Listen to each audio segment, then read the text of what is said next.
Paparan dari negeri di bawah bayu. Majlis Daerah Penampang bakal dinaik taraf. Perinciannya bersama Rita Aloysius Malik. Silakan Rita. Ya, sahih. Majlis Daerah Penampang bakal dinaik taraf menjadi Majlis Perbandaran. Menteri Kerajaan Tempatan dan Perumahan Datuk Seri Panglima Dr. Joaquim Gunsalam berkata, tempoh transisi peralihan ke arah penaik tarafan itu adalah selama 90 hari iaitu sehingga 31 Mac 2024. Selaras pengiktirafan berkenaan, Datuk Dr. Joaquim mahu warga Majlis Daerah Penampang melaksana tadbir urus dengan cekap, berintegriti, efisien dan efektif.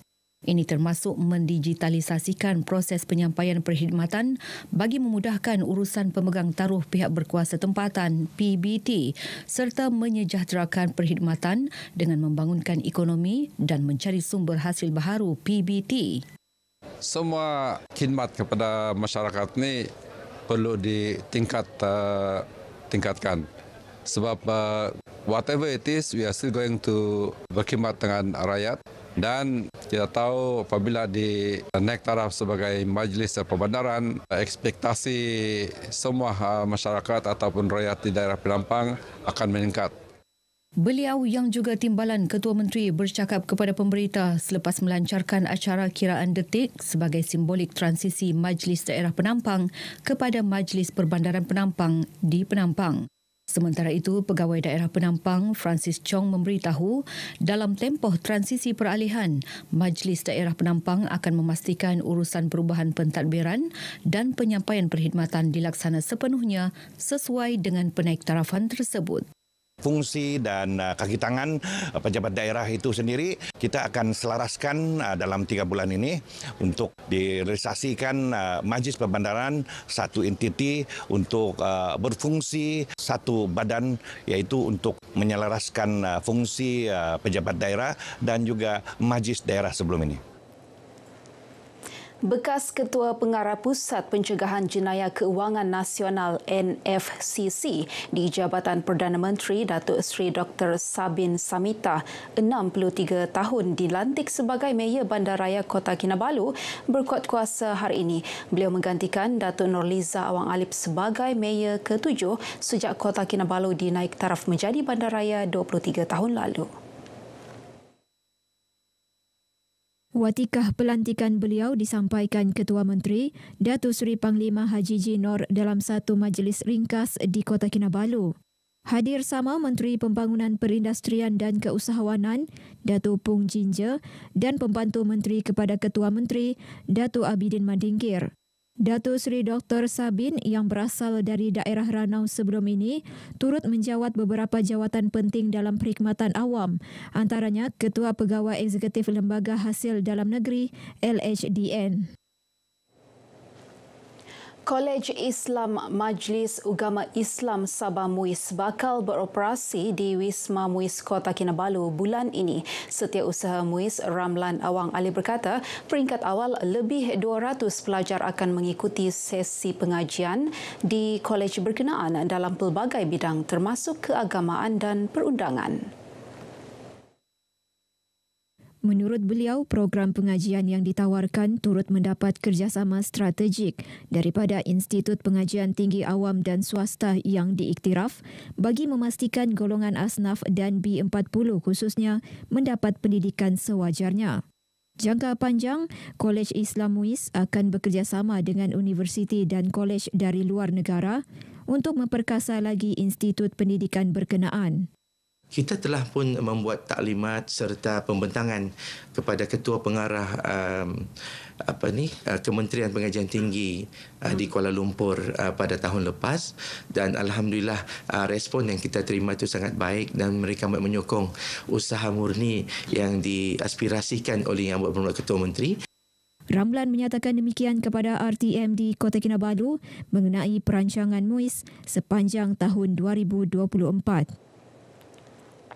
Pesta Sukan Etnik Orang Asal Sabah berpotensi menjadi salah satu produk pelancongan menarik di negeri ini. Pesta jelung kali diadakan itu mengetengahkan pelbagai acara sukan tradisi etnik Sabah yang memiliki keunikan tersendiri. Wartawan Maida Yungkit ada butirannya.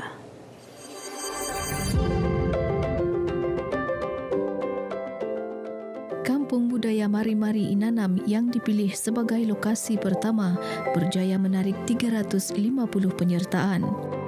Para peserta terdiri masyarakat setempat, pelajar kolej dan universiti, juga pengunjung yang menyertai program ini secara walk-in. Bermain batu, ikat-ikat, mapi jala dan penyaram, nyala dan inaug dazang merupakan antara sukan tradisi yang diketengahkan. Tujuan ini adalah untuk memperlihatkan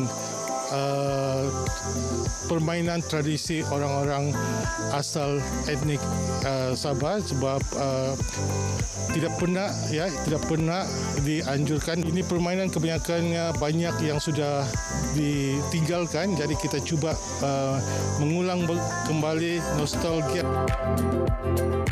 Pesta Sukan Etnik Orang Asal Sabah ini anjuran sebuah syarikat pelancongan dengan kerjasama Kementerian Perpaduan Negara serta Jabatan Perpaduan Negara dan Integrasi Nasional Sabah.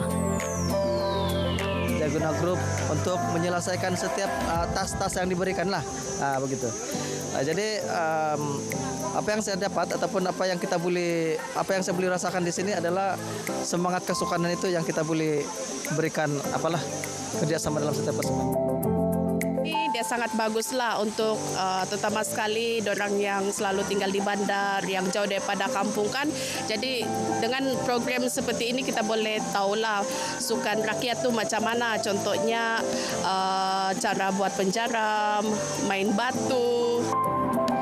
I feel very honored that me and my friends get to join this Sukan Etnik so that we get to know more about our culture and how our ancestors live and their activities. Sangat bermanfaat kepada penduduk di Sabah maupun orang yang di luar sana untuk mengenali tentang budaya yang ada di Sabah. Ya, untuk mereka rasa dan lalui bagaimana masyarakat dan penduduk di Sabah hidup survive pada sekitar 500,000 tahun yang lalu.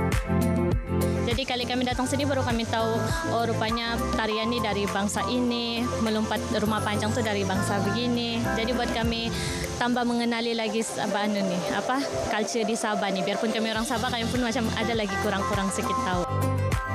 Aktiviti yang dianjurkan hari ini mengajar saya banyak benda pasal culture orang di Sabah. Macam saya sendiri, saya dari negara jiran, saya belajar di Sabah. Saya dapat mendalami pasal culture orang Sabah. Semoga penganjuran acara sukan tradisi seperti ini berupaya mempertahankan kepelbagaian budaya etnik Sabah sekaligus memupuk perpaduan melalui sukan dalam kalangan peserta. Maida Yungkit, RTM. Baik, sekian paparan dari Sabah untuk petang ini. Dari sungai hingga ke segara, Palestin pasti merdeka. Kembali bersama Sahih, silakan. Terima kasih Rita.